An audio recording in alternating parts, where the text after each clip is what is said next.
అక్క అక్క ఏరా అదే నీ స్కూటీ తాళ్ళు ఇస్తే ఫ్రెండ్ వాళ్ళ అక్క పెళ్ళి ఉంది వెళ్ళొచ్చేస్తా. నా స్కూటీ కావాలంటే నాకు కొన్ని పనులు చేసి పెట్టాలి. ఉల్లిపాయలే కదా నేను కోసేస్తాను లెయ్యి. ఉల్లిపాయలు కాదురా, మేడ మీద బట్టలు ఆరేసాను, వెళ్ళి తెచ్చి. తప్పదు కదా చేస్తానులే. అక్క మొత్తం తెచ్చిన మడత పెట్టేసుకో అక్క. ఆ తాళ్ళు ఇస్తే వెళ్ళిపోతాను. తెస్తావా? పొద్దును తడుగుడు పెడతాం అనుకున్నాను రా, మర్చిపోయాను. పెట్టేసి. నువ్వు మరి ఎంత సాడిస్ట్ బాబు. అక్క తడి కూడా పెట్టాను అక్క. తాళ్ళు ఇస్తే వెళ్తా. ఎందుకు కన్విన్సింగ్ గా లేదురా. ఇందాక నుంచి అక్క అక్కని బుర్ర తినేస్తున్నావుగా. అక్క పక్కన కొంచెం రెస్పెక్ట్ ఇవ్వు, నీకు తాళాలు ఇచ్చేస్తా.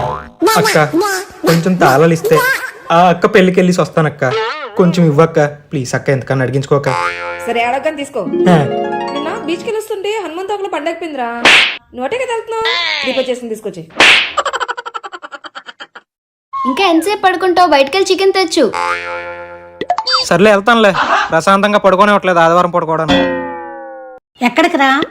పక్కన వినపలేదా చికెన్ తెమ్మంటుందిగా. ఓహో వెళ్ళిరా. సరే A few moments later. ఇదిగో ఉండే. ఎవరా చికెన్ తెచ్చావా? తెచ్చానమ్మా. జాయింట్లు కూడా సపరేట్ కొట్టించా. ఓహో అయితే వెళ్ళి మటన్ తెచ్చు. అదేంటది మళ్ళీ మటన్ ఎందుకు? చికెన్ తెచ్చాక తిను. చికెన్ తిన్ను, మటన్ పట్టరా వెళ్ళి. మరి ఇందాక వెళ్ళినప్పుడు చెప్తే రెండు కలిపే తెస్తాను కదమ్మా. పెళ్ళం కోసం అయితే 10 సార్లు పరిగెడతావు, తల్లి కోసం మటన్ తేలవేటి. సరే ఏడుకో తెస్తాలే. ఏవండి ఎలాగా వెళ్తున్నారు కదా, వెళ్ళి పాలు పెట్టి తీసుకొచ్చేయండి.